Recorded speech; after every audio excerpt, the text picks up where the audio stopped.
It's not a surprise. We had another terrific set of plenary talks to get us started on our final day of the DevOps Enterprise Summit.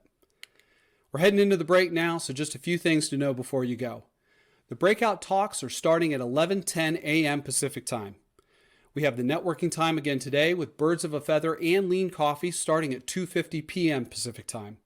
We also have some special events during that time, so check the schedule and Slack for more information about those.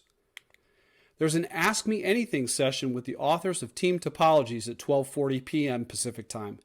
That session with Matthew and Manuel should be really valuable.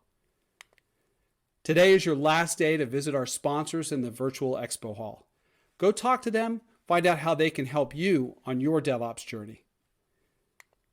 And this is also your last chance to play the games for a chance to win stuff. And who doesn't like winning stuff? Then we're back here for the final plenary talks at 4:20 p.m. Pacific time. So with that, go connect, share, learn, and we'll see you back here a little later in the day to wrap up the summit.